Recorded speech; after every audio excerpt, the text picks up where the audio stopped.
Today I will explain you mental status examination. इसे short में MSc कहते हैं. First is introduction. Mental status examination is a assessment of patient level of cognitive ability, appearance, thinking, emotion, mood, speech, thought pattern at the time of the evaluation. Mental status examination की help से हम at a time of evaluation उस समय, क्योंकि patient का mental status always change होता रहता है, तो हम ये नहीं कह सकते हैं कि हमने या फिर 1 मंथ पहले इवैल्यूएशन किया था तो वही मेंटल स्टेटस अभी भी पेशेंट का होगा. तो at the time of evaluation हम क्या कर सकते हैं, पेशेंट का कॉग्निटिव एबिलिटी असेस कर सकते हैं,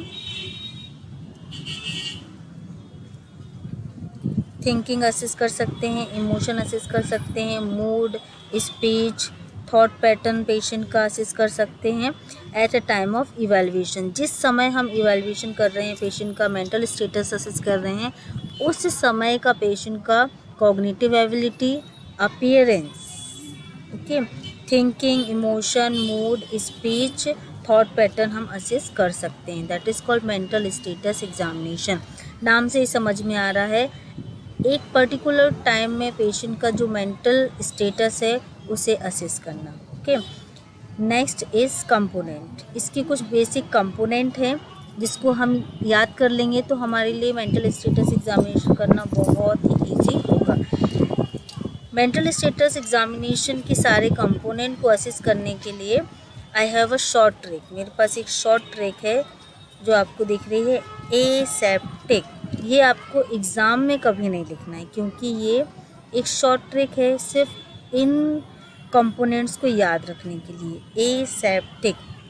ए stand for appearance, S stand for speech, E stand for emotion, P stand for perception, T stand for thought content and thought process, and I stand for insight and judgement, C stand for cognition. Cognitive ability को भी हम assess कर सकते हैं इस mental status examination tool की मदद से. नेक्स्ट इज़ इसका डीप डिस्क्रिप्शन. हर एक कंपोनेंट का बहुत अंदर तक हम डीप डिस्क्रिप्शन करेंगे. डीप में एक्सप्लेन करूँगी मैं. First is appearance. Appearance means what. हम पेशेंट को बाहर से जब हम देखते हैं, सिंपली फर्स्ट इंटरेक्शन में हम पेशेंट को देखते हैं तो हमें कुछ चीज़ें पेशेंट की दिखती हैं superficially. For example hygiene, dress, jewellery, makeup, ये सारी चीज़ें हम असेस कर सकते हैं सिंपली हम ऑब्जर्वेशन करके. तो दैट इज़ कॉल्ड अपीयरेंस. कैसा है पेशेंट का हम असेस करेंगे. तो इसमें हाइजीन में कुछ क्लीन, डर्टी, ऑर्डर, सेवियन या ग्रूमिंग, ये सारी चीज़ें हम असेस करेंगे. समटाइम्स साइकेट्रिक पेशेंट क्लीन नहीं होंगे, ओके, क्योंकि हाइजीन मेंटेन नहीं करते, कॉन्शियसनेस, अवेयरनेस नहीं होती है. बॉडी ऑर्डर आता रहेगा जिससे भी हमें पता चलेगा ना पेशेंट पर्सनल हाइजीन मेंटेन नहीं कर रहे हैं, सेव नहीं किया होगा. ग्रूमिंग कुछ अनयूजुअल होगा. तो इस तरीके से हमें कुछ इन्फॉर्मेशन मिलती है पेशेंट के फिज़िकल अपीयरेंस से, जो इंडिकेट करते हैं कि समथिंग कुछ प्रॉब्लम हो सकती है पेशेंट को. Next dress. सेम यहाँ भी ड्रेस जो है क्लीन नहीं होगा, ओके, मे बी डर्टी होगा, नीट एंड क्लीन नहीं होगा, और समथिंग अनयूजुअल ड्रेस भी हो सकता है. कुछ जैसा ड्रेस वेयर करना चाहिए वो नहीं किए होंगे. तो ये सारी चीज़ें कुछ इन्फॉर्मेशन देती है about patient. Next is jewellery. Jewellery में ring, ear rings, anything unusual कुछ चीज़ें हैं जो वेयर की हुई है तो वो भी अनयूजुअल हैं. मेकअप. एनीथिंग अनयूजुअल, अगर मेकअप कुछ और मेकअप किया हुआ है तो ये सारी चीज़ें हमें नोट करना है जब हम अपीयरेंस असेस करते हैं पेशेंट में. Next is other.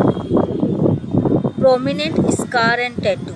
ये जो टैटूज़ हैं ये भी कुछ पेशेंट के जो कॉन्सेप्ट है उसको एक्सप्रेस करते हैं. जैसे फॉर एग्ज़ाम्पल जो भी टैटू बनवाया हुआ है तो वो उनको पसंद होगा इसलिए वो बनाया उन्हें. तो कुछ अनयूजुअल, कुछ एक्सट्रेंज टैटू बनाया हुआ है तो वो भी इन्फॉर्मेशन देते हैं. समटाइम कुछ किसी का नेम या इमेज बनवाते हैं तो वो भी रिलेटेड टू थिंकिंग और थॉट बताते हैं पेशेंट का.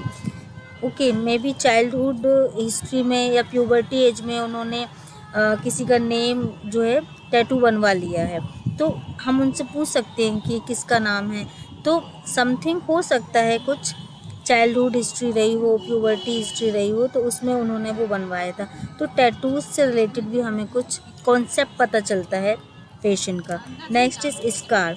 स्कार, बॉडी में जितने भी स्कार हैं, तो वो समटाइम हो सकता है पेशेंट अल्कोहलिक हो, तो कुछ इंजेक्टेबल ले रहे हैं उससे बन गया है। अदरवाइज़ कुछ साइकेट्रिक पेशेंट होंगे जिन्होंने ब्लेड वगैरह से अपने हाथ में कट किया होगा, तो इस तरह से कुछ स्कार दिख जाएंगे पेशेंट की बॉडी में। वो सारी चीज़ें कुछ इंडिकेट करेंगी about patient thought. Okay, next is behaviour. Behaviour में मेनली हम क्या असेस करते हैं, जनरल एक्टिविटीज़, इंक्रीज्ड एक्टिविटी है या तो डिक्रीज्ड एक्टिविटी है। ओके, तो ये हम कैसे असेस करेंगे, रेस्टलेसनेस होगा, एजिटेशन होगा, और रेस्टलेसनेस बिल्कुल भी चैन से नहीं बैठा रहेगा पेशेंट, कुछ एक्टिविटीज़ करते ही रहेंगे तो वो डिक्रीज में आएगा, और बिल्कुल भी एक्टिविटीज़ नहीं है, लो मूड में है, that is called decrease activity. ये हमें असेस करना बिहेवियर में। Next is eye contact. Eye contact हम असेस करेंगे पेशेंट हमसे आई कॉन्टैक्ट कर पा रहे हैं कि नहीं, तो आई कॉन्टैक्ट समटाइम नॉर्मल रहेंगे, कर पाएंगे, अगर कुछ प्रॉब्लम है तो डिक्रीज हो जाएंगे, आई कांटेक्ट नहीं करेंगे, और समटाइम एक्सेसिव रहेंगे। मे बी समटाइम कुछ पेशेंट एक्सेसिव आई कांटेक्ट करेंगे, मतलब घूरेंगे इस तरीके से। ये सारे फीचर्स असेस करना है। Next is mannerism. मैनरिज्म में हम स्टेरियोटाइप, पोस्चरिंग वगैरह असेस कर सकते हैं। स्टेरियोटाइप और coordinated pattern, repetitive rhythmic movement assess कर सकते हैं। स्टेरियोटाइप जब भी आपको टर्मिनोलॉजी दिखती है तो रिलेटेड टू मूवमेंट, ओके, कुछ अनयूजुअल मूवमेंट, रिपीटेटिव मूवमेंट आपको देखने मिलेगा, ये होता है स्टूडेंट। तो ये सब बिहेवियर में आता ना। मैनरिज्म हम बात कर रहे हैं तो उन्हें हमें रिस्पॉन्स करना चाहिए, बट हमें रिस्पॉन्स ना दे के कुछ अनयूजुअल मूवमेंट करेंगे, that is called mannerism absent है। तो आपको मैनरिज्म में मैनरिज्म प्रेजेंट है या एब्सेंट है ये लिखना होता है। Next is cooperativeness. Cooperativeness assess करने के लिए कुछ टूल्स की ज़रूरत नहीं है, क्योंकि एट अ टाइम जब हम उनका असेसमेंट कर रहे हैं तो वो प्रॉपर रिस्पॉन्स कर रहे हैं, हमें कोऑपरेट कर रहे हैं, इट मीन्स पेशेंट कोऑपरेटिव है। तो समटाइम क्या होता है साइकेट्रिक पेशेंट में, या तो कोऑपरेटिव रहेंगे या एक्सेसिव कोऑपरेटिव रहेंगे, फ्रेंडली रहेंगे, या फिर समटाइम अनविलिंगनेस रहेंगे, कंफर्टेबल फील नहीं करेंगे हमारे साथ। ओके, रिल्यूसेंट ये लिखा हुआ ना, रिल्यूसेंट का मतलब होता है अनविलिंगनेस, कंफर्टेबल फील नहीं करेंगे वो। तो ये सारे बिहेवियर पैटर्न है जो हमें पेशेंट को असेस करना है with the help of mental status examination. Okay, next is first is, जैसे मैंने आप लोगों को बताया था इसके main component appearance, A for appearance, appearance हो गया। Okay okay, appearance is completed. Next is speech, S stand for speech.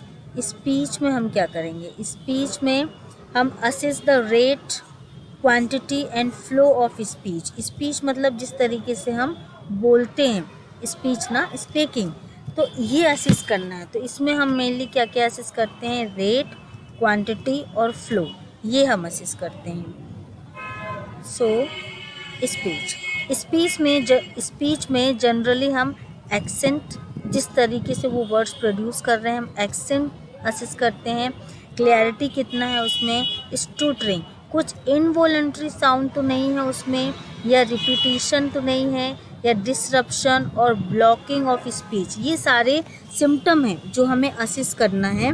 Generally हम जब भी किसी से बात करते हैं तो हम ये सारी चीज़ें नोट करते हैं।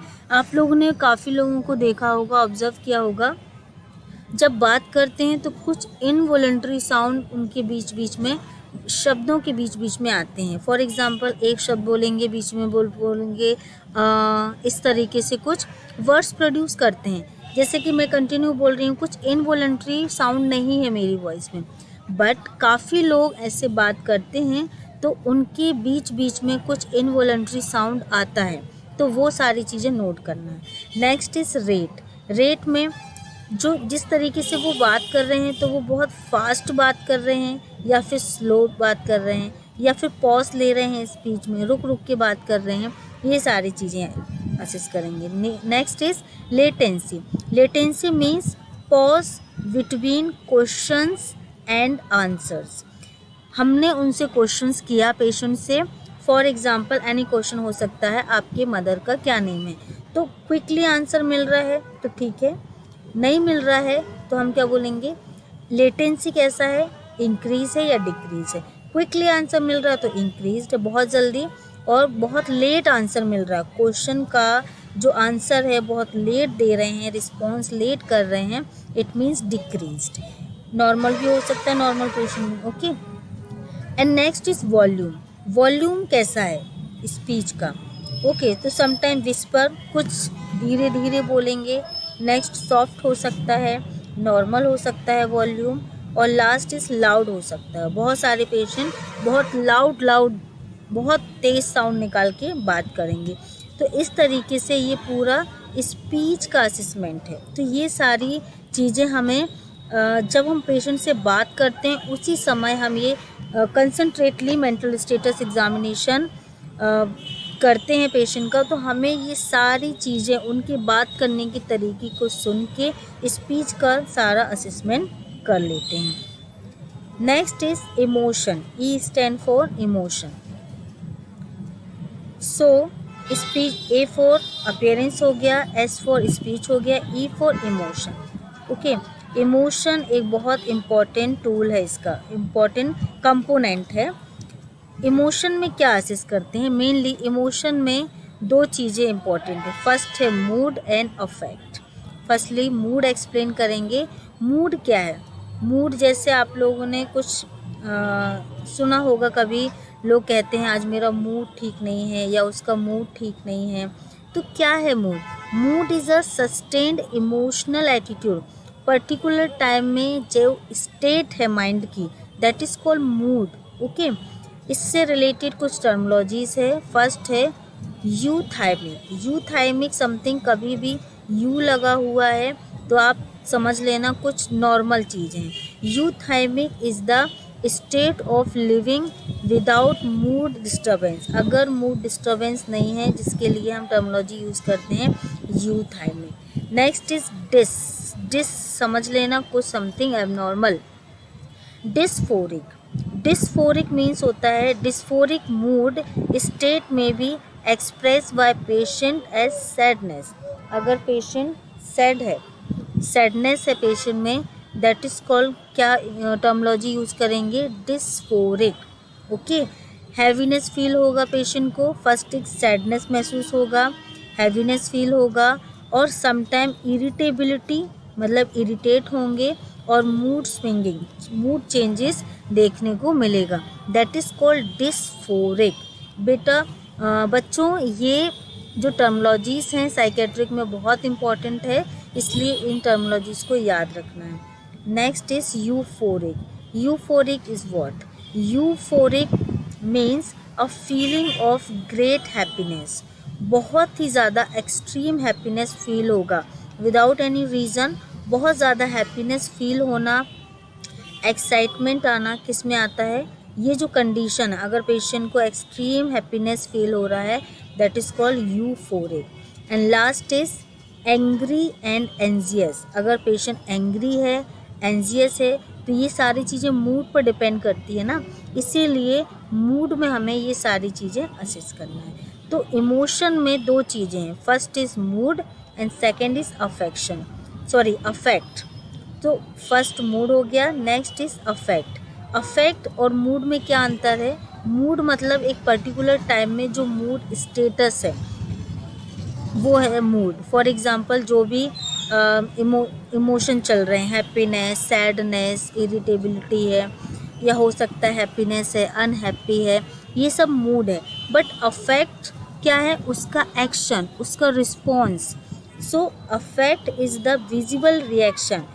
जो भी थॉट, थिंकिंग, फीलिंग जो चल रही है, जो भी इमोशन चल रहे हैं वो किसी और को पता नहीं चलेंगे, बट एक्शन दिख जाएगा ना, विजुअल रिएक्शन दिख जाएगा। तो जो दिखता है that is called affection, visual reaction a person display towards the event और it is an external expression of the mood, that is called affection. Okay, next is types. Type क्या है? तो टाइप में डिप्रेस्ड हो सकता है, sad हो सकता है, एंजियस हो सकता है, यूफोरिक हो सकता है, एंग्री, स्माइल, समटाइम कुछ मूड हैप्पीनेस है ना, बहुत ज़्यादा एक्सट्रीम हैप्पीनेस चल रहा है, तो अफेक्शन में क्या दिखेगा? स्माइल। ओके, एंड फ्लैट हो सकते हैं, बहुत ज़्यादा स्माइल करेंगे, तो ये सारे सिम्टम दिखते हैं अफेक्शन में। तो मूड और अफेक्ट को हमें असिस्ट करना है। ओके, सो आई होप आपको मूड और अफेक्ट में डिफरेंस पता चल गया होगा। एक सिंपल एग्जांपल है, अगर एक्सट्रीम हैप्पीनेस आ रहा है, एक्सट्रीम हैप्पीनेस जैसे मैंने बताया, euphoric, okay, feeling of great happiness, that is called mood, बहुत हैप्पीनेस फील हो रहा है। अफेक्शन में क्या होगा? स्माइल आएगी, यूफोरिक रहेंगे तो, okay, that is called affect. तो मूड एंड अफेक्ट हो गया। And next is P stand for perception. Perception in the sense जो वे ऑफ परसेप्शन है, किन चीज़ों को पेशेंट किस तरीके से परसीव करते हैं, दैट इज़ कॉल्ड परसेप्शन। इससे रिलेटेड भी बहुत सारे वेरिएशन एबनॉर्मेलिटीज़ हैं जो असिस्ट करना है। सो हम कुछ असिस्ट करेंगे इसमें। The ability to see, hearing और become aware of something, thoughts, the senses, that is called perception. हम अपने 5 सेंसरी ऑर्गन से हम क्या करते हैं? परसेप्शन करते हैं। तो ये सारे परसेप्शन जो हम करते हैं, इन सब में वेरिएशन आ सकते हैं, सब में डिस्टर्बेंस आ सकते हैं, सीइंग में, हेयरिंग में, टच में। तो इन सब के लिए एक टर्मिनोलॉजी है हेलुसिनेशन। हेलुसिनेशन हो सकता है परसेप्शनल डिसऑर्डर में, इल्यूजन हो सकता है। ये जो डिसऑर्डर्स हैं ये परसेप्शनल डिसऑर्डर हैं। So what is hallucination? Hallucination, delusion, illusion, ये बहुत इंपॉर्टेंट टर्मिनोलॉजीज है साइकेट्रिक में। तो अभी हम परसेप्शनल डिसऑर्डर पढ़ रहे हैं। परसेप्शनल में क्या आता है? हेलुसिनेशन आता है और इल्यूजन आता है। अब ये क्या होते हैं, ये बहुत इंपॉर्टेंट है। Hallucination is a perception of a non-existing object or event or a sensory perception that not caused by any external stimuli. In simple term, hallucination means false sensory perception, क्योंकि ये related to perception है और हम senses की help से हम perceive करते हैं हर चीज़ को, देखकर, सुनकर, टेस्ट लेके या टच सेंस को हम महसूस करके, स्मेल करके हम चीज़ों को सेंस करते हैं। तो हेलुसिनेशन और इल्यूजन को सिंपल टर्म में क्या कहा जाता है? It is a false sensory perception. अब इन दोनों में अंतर क्या है? हेलुसिनेशन जो है एक ऐसी कंडीशन है जिसमें एक्सटर्नल स्टिमुलाई क्या होंगे? प्रेजेंट नहीं होंगे। ओके, परसेप्शन क्या लिखा है? Hallucination is a perception of a non existing object. कुछ भी चीज़ एग्जिस्ट नहीं कर रही है फिर भी फॉल्स परसेप्शन हो रहा है, that is called hallucination. But illusion क्या है? Illusion is defined as a false sensory perception in the presence of external stimuli.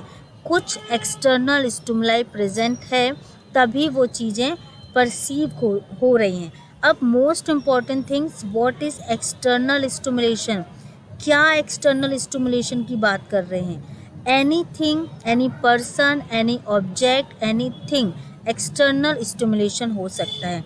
एक बेस्ट इम्पॉर्टेंट एग्जाम्पल है इसके लिए रस्सी।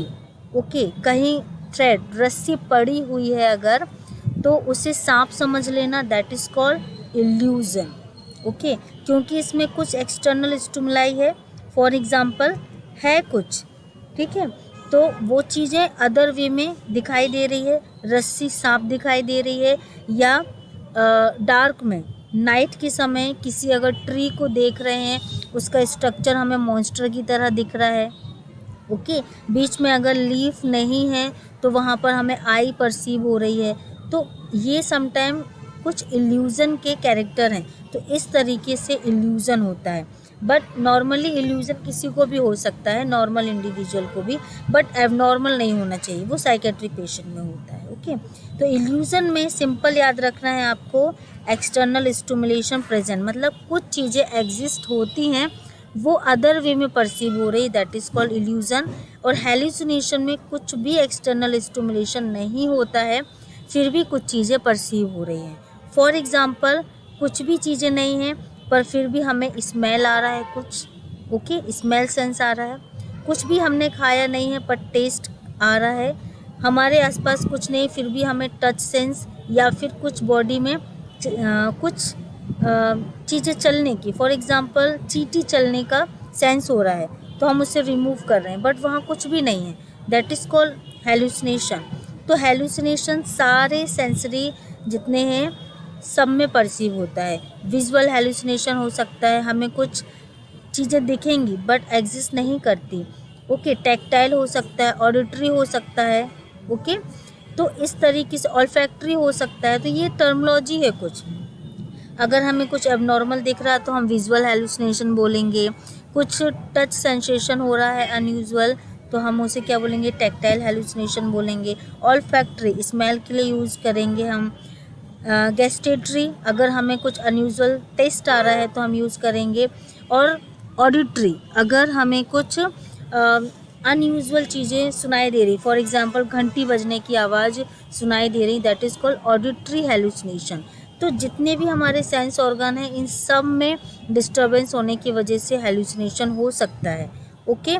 क्योंकि यहाँ पर किसी भी एक्सटर्नल स्टिमुलेशन प्रेजेंट ना होने पर क्या होता है, परसेप्शन होता है कुछ चीज़ों का, that is called hallucination, okay.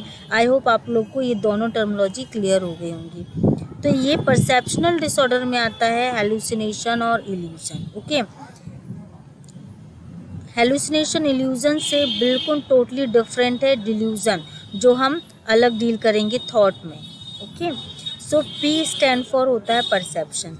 Next is T, T stand for thought content and process, okay. First of all हम थॉट प्रोसेस डील करेंगे। थॉट प्रोसेस क्या है?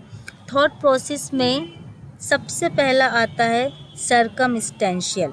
सर्कमस्टेंशियल क्या है? सर्कमस्टेंशियल एक कंडीशन है जिसमें सर्कमस्टेंशियली अगर हम देखेंगे तो इसमें कुछ excessive irrelevant details in their speaking और राइटिंग। पेशेंट से अगर हम कुछ पूछते हैं तो कुछ इररिलेवेंट डिटेल्स हमें मिलती है। अगर हम रिटर्न में ले रहे हैं तो कुछ अनयूजुअल देंगे रिटर्न में, और अगर हम स्पीकिंग के थ्रू कुछ पूछ रहे हैं तो स्पीकिंग के थ्रू भी कुछ अनरिलेटेड इररिलेवेंट चीज़ें बताते हैं पेशेंट। इसके लिए मोस्ट इम्पॉर्टेंट एक एग्जांपल है, when ask about the age, okay. Example है when ask about the age of the patient mother at the death.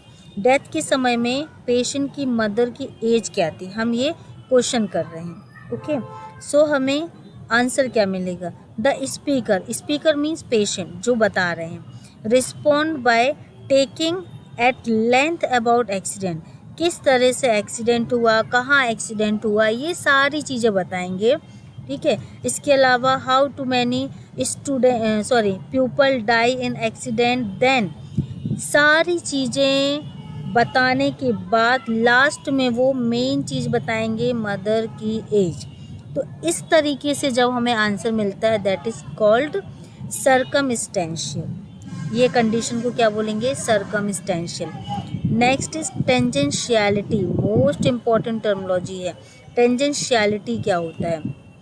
टेंजेंशियलिटी एक ऐसी कंडीशन है जिसमें डिस्टर्बेंस होता है, disturbance in the thought process. Thought process में डिस्टर्बेंस हो जाता है, that caused by individual related excessive or irrelevant details that result in nerve reaching the essential points of the conversation or the desired answer to a questions to tangentiality is the tendency to speak about topic unrelated or remain topic of discussion.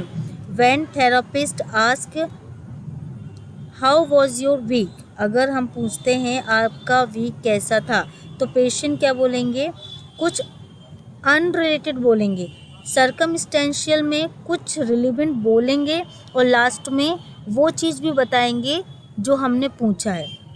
But टेंजेंशियलिटी में कभी answer नहीं आएगा वो जो हमने पूछा है, वो सब कुछ बताएंगे, कुछ अनरिलेटेड बताएंगे, जो हम पूछ रहे हैं उससे अनरिलेटेड बिल्कुल ही अलग चीज़ें बताएंगे। फॉर एग्ज़ाम्पल हम अगर पूछते हैं हाउ वॉज योर वीक, आपका वीक कैसा रहा, तो पेशेंट कुछ बोलेंगे व्हेन आई वॉज 5 या माई कैट वॉज किल्ड, कुछ अनरिलेटेड ना, हमने कुछ पूछा ही नहीं इस बारे में और पेशेंट कुछ और ही बताएंगे, मतलब पेशेंट कुछ अनरिलेटेड अनवांटेड थिंग्स हमसे बताएंगे और हम जो पूछेंगे वो कभी आंसर नहीं देंगे। That is called tangentiality. Okay, ये बहुत मोस्ट इम्पॉर्टेंट टर्मोलॉजीज है। Next is flight of ideas. Flight of ideas मतलब वन बाय वन क्या होगा, थॉट्स दिमाग में आते रहेंगे, दैट इज़ थॉट प्रोसेस ना, थॉट प्रोसेस में डिस्टर्बेंस, नॉर्मल थॉट ना आके फ्लाइट ऑफ आइडियाज़, बहुत ही रैपिडली थॉट जो है शिफ्ट होंगे। Okay, rapidly shifting of thoughts that are loosely associated with one another. ये जो थॉट होंगे एक ही चीज़ के बारे में नहीं होंगे, ये डिफरेंट चीज़ों के बारे में थॉट हो सकते हैं, पर्टिकुलर एक टॉपिक के बारे में नहीं हो सकते हैं, ये किसी भी चीज़ से रिलेटेड थॉट हो सकते हैं। Okay, next is word salad. ये भी बहुत इंपॉर्टेंट चीज़ है। ये सारी जो मैं टर्मोलॉजी आप लोगों को एक्सप्लेन कर रही हूँ ये सारी इम्पॉर्टेंट है, यही सारी चीज़ें हमें पेशेंट से मेंटल स्टेटस एग्जामिनेशन जब हम करते हैं तो हमें असेस करना होता है। सो वर्ड सैलेड क्या है, सैलेड ना, जैसे हम सैलेड खाते हैं तो उसमें डिफरेंट वेजिटेबल्स होती हैं, हम उनको मिक्स कर देते हैं तो सैलेड बन जाता है। अभी यहाँ वर्ड सैलेड क्या है, word salad it refers to a random words और फ्रेजेस। वर्ड्स कुछ शब्द हो सकते हैं, कुछ फ्रेजेस हो सकते हैं, मतलब कुछ वाक्यांश हो सकते हैं, जैसे फ्रेजेस ना, फ्रेजल वर्ब्स होती हैं, कुछ ग्रुप ऑफ वर्ड्स, ये कुछ भी हो सकता है, वर्ड हो सकता है, वर्ड फ्रेजेस हो सकते हैं, like together in and often, unintelligible manner में हो सकता है। अनटेलिजिबल का मतलब होता है कुछ भी अलग अनयूजुअल चीज़ें, जैसे कि फॉर एग्जांपल मैं आप लोगों को एक्सप्लेन कर रही हूँ फ्लाइट ऑफ आइडियाज़, इसका कुछ मीनिंग है, जैसे ये लिखा हुआ flight of ideas refers to the expression of the rapid shifting thought, तो ये कुछ सेंस दे रहा है। बट वर्ड सैलेड में विदाउट सेंस, कुछ मतलब कोई मैनर नहीं होगा वर्ड्स में, कुछ भी वर्ड्स बोलेंगे। फॉर एग्जांपल में यहाँ लिखा है बैग, स्टेन, पर्पल और वैक्यूम, ये वर्ड्स का कोई सेंस है, कोई भी सेंस नहीं है, ये आपस में भी एक दूसरे से रिलेटेड नहीं है। ओके, ना टॉपिक से, कुछ भी पेशेंट अनवांटेड वर्ड प्रोड्यूस करेंगे। ओके, ये शब्द बोलेंगे कुछ, that is called word salad.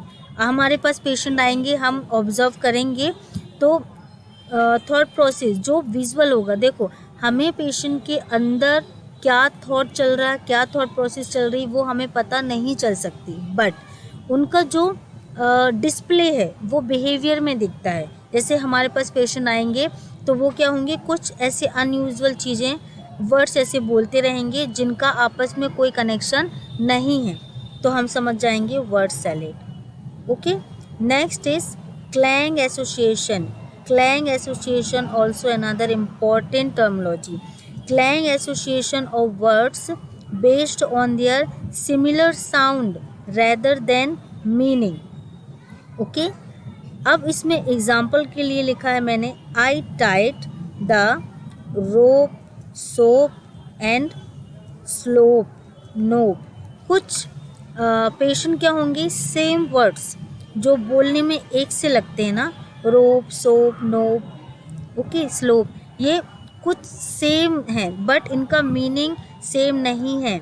ना इनके बीच में कोई रिलेशन है, बट ऐसे वर्ड पेशेंट प्रोड्यूस करते रहेंगे। तो ये क्या आता है, क्लैंग एसोसिएशन। ऐसे वर्ड्स आ रहे हैं थॉट प्रोसेस में तभी वो डिस्प्ले कर रहे हैं, तो क्लैंग एसोसिएशन में इस तरीके से हमें देखने मिलेगा। ये सारी चीज़ें हमें ऑब्जर्व करना है। Next is inhibited thinking. Inhibited मतलब कुछ चीज़ें इनहिबिट करना, डिक्रीज करना, दैट इज कॉल्ड इनहिबिट। यहाँ पर इनहिबिटेड थिंकिंग से रिलेटेड मतलब जो थिंकिंग है, थॉट है, वो इनहिबिट हो जाएंगे, कम हो जाएंगे। Okay, in which thoughts seems to progress slowly. Thoughts जल्दी जल्दी नहीं आएंगे, स्लोली थॉट आएंगे। अगर थॉट जल्दी आ रहे हैं, रैपिडली शिफ्ट हो रहे हैं, तो ये भी एक एबनॉर्मलिटी है, और अगर स्लो आ रहे हैं तो ये भी एक एबनॉर्मलिटी है। नॉर्मल होना चाहिए according to behaviour, according to situation. Okay, according to situation behaviour होना चाहिए और थॉट होना चाहिए, थॉट प्रोसेस उसके अकॉर्डिंग होना चाहिए। अगर बहुत स्लो है तो भी ये कुछ अनयूजुअल है, और बहुत जल्दी थॉट शिफ्ट हो रहे हैं तो ये भी कुछ डिस्टर्बेंस इंडिकेट करते हैं। Okay, slowly with few association. Okay, तो ये जो एसोसिएशन है, अगर इसमें क्या हो रहा, थॉट स्लोली आ रहे हैं ना, स्लो आएंगे, और मे बी समथिंग कुछ एसोसिएशन होगा थॉट के बीच में, या फिर एसोसिएशन नहीं होगा, दोनों हो सकता है। Okay, next is poverty of thoughts. Thoughts की पुअर्टी आ जाएगी। ओके, मतलब बहुत ही poor. It is the global reduction of the quantity of thought. अगर हमारे दिमाग में कोई थॉट नहीं आएंगे तो हम कुछ भी नहीं करेंगे, एक्ट परफॉर्म नहीं करेंगे, क्योंकि जब हमारे दिमाग में कुछ थॉट आता है तो हम एक्ट करते हैं ना। अगर थॉट नहीं आएगा, इट मीन्स कोई एक्टिविटीज़ नहीं होगी, कोई रिस्पॉन्स नहीं होगा। तो पुअर्टी ऑफ थॉट्स में क्या होता है, इंडिविजुअल के माइंड में कोई भी थॉट नहीं आते, बहुत ज़्यादा ग्लोबल रिडक्शन हो जाता है, थॉट नहीं आते, उनकी जो क्वांटिटी है बहुत ही पुअर हो जाती है। Okay, next is thought content. अभी तक हमने क्या डील किया था, thought process. Okay, thought process में ये सारी चीज़ें हैं, circumstantial, tangentiality, flight of ideas, word salad, clang association, इसमें सेम वर्ड्स प्रोड्यूस करते हैं, इनहिबिट थिंकिंग, थॉट कम हो जाएंगे, पुअर्टी, ग्लोबल रिडक्शन हो जाएगा। Okay, and next is thought content. Thought content बहुत इंपॉर्टेंट है। Thought content refers to delusion. अभी मैंने बताया था ना, डिल्यूजन एक बहुत इंपॉर्टेंट टर्म है साइकेट्रिक में। Delusion, over valued ideas, okay, preoccupation and obsession, ये सारी चीज़ें हम कंटेंट में असेस करते हैं। So first is what is delusion.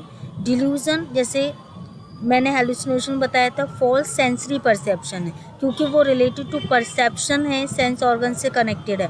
But delusion क्या है, it's connected with thought, beliefs. Okay, so delusion क्या है, delusion is a false unshakeable beliefs, unchangeable beliefs, जो इंडिविजुअल अपने अंदर बना लेते हैं, इसे हम फॉल्स बिलीव भी बोलते हैं, फॉल्स अनशेकेबल बिलीव्स बोलते हैं, which is out of patients educational, cultural and social background. जो फॉल्स बिलीव्स होती हैं वो रिलेटेड टू पेशेंट के एजुकेशनल क्राइटेरिया से हो सकती है, कल्चर से हो सकती है, और पेशेंट के सोशल बैकग्राउंड से हो सकती है रिलेटेड टू।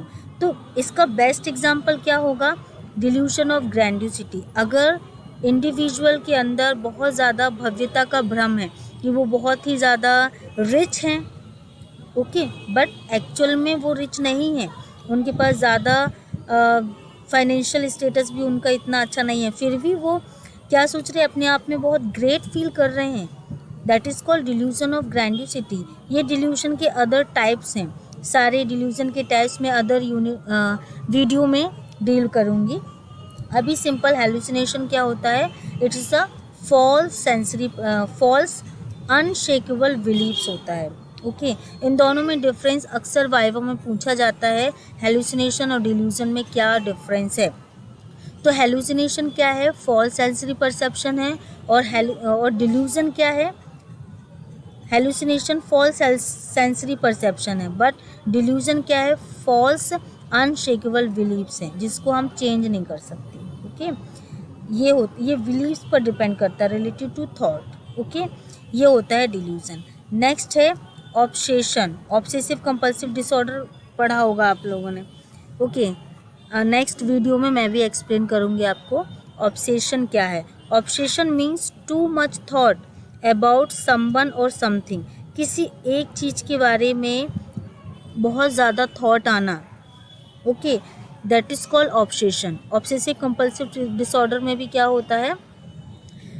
बहुत ज़्यादा थॉट आते हैं एक ही काम को, इसीलिए वो एक ही काम को बार बार रिपीट करते हैं। सबसे बेस्ट एग्जांपल हैंड वॉशिंग, बार बार हैंड वॉश करते हैं क्योंकि टू मच थॉट आ रहे हैं ना, उसी से रिलेटेड बार बार थॉट आ रहे हैं, सेटिस्फेक्शन नहीं मिल रहा, तो बार बार वही एक्ट परफॉर्म करते हैं बार बार। Next is preoccupation. Preoccupation क्या है? एक्सट्रीम और excessive concern with the something और समवन, थिंक अबाउट समथिंग और much that they do not consider other things to be important. इस केस में क्या होता है? प्री ऑक्यूपेशन में किसी एक ही चीज़ से रिलेटेड बहुत ज़्यादा थॉट आएंगे।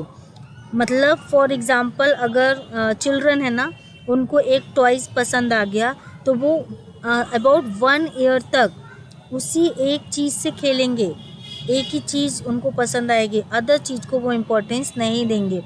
तो सेम इस प्री ऑक्यूपेशन में किसी भी व्यक्ति को अगर एक पर्टिकुलर चीज़ से think about something so much, okay, अगर एक ही चीज़ से रिलेटेड उनके दिमाग में, माइंड में थॉट आ रहे हैं, इंटरेस्ट उसी में है, सिर्फ अदर चीज़ों को इम्पोर्टेंस नहीं देंगे, this condition is called pre occupation. Okay, I hope आप लोग को समझ आ रहा होगा। Next is insight.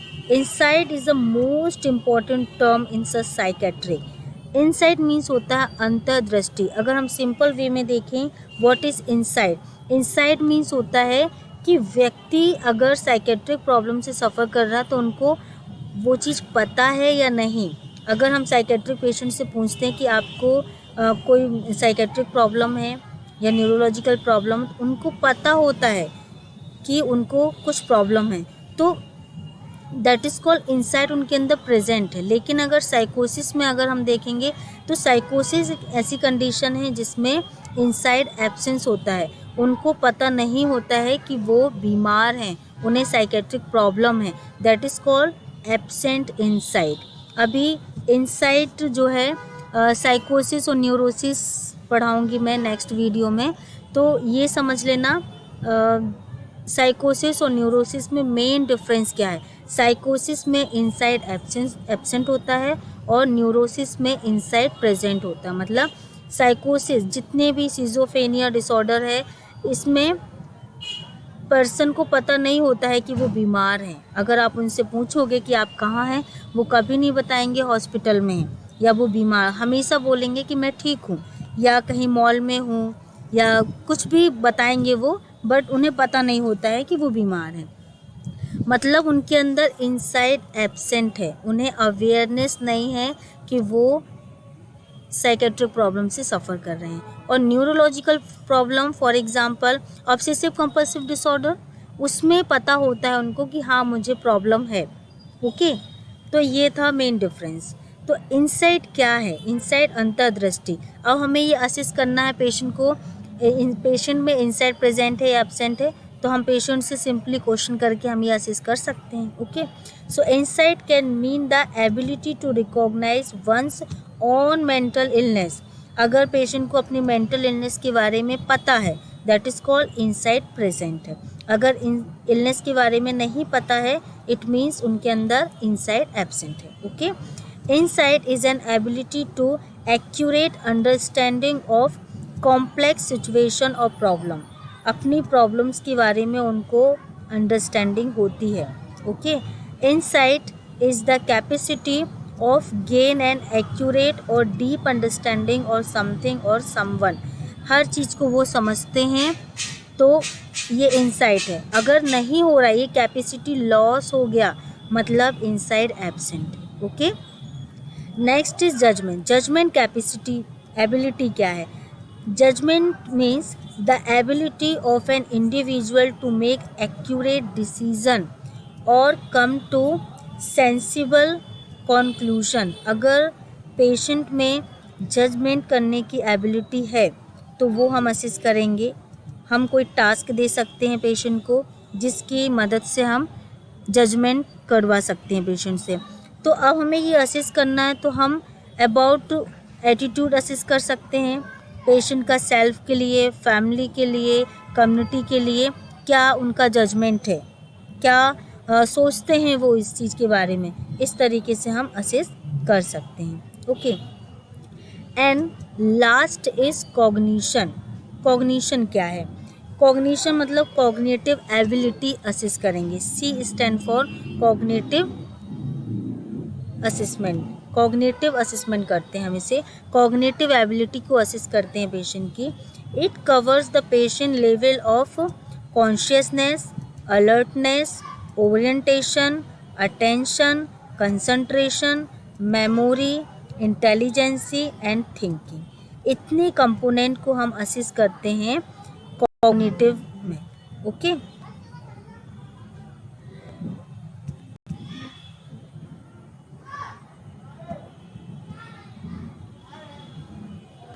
So mainly attention assist करने के लिए और कंसंट्रेशन असिस्ट करने के लिए हम कुछ सीरीज़ का यूज़ करते हैं। ओके, 7 और सीरियल 3 स्टेट, इसका हम ज़्यादा यूज़ करते हैं सभी लोग।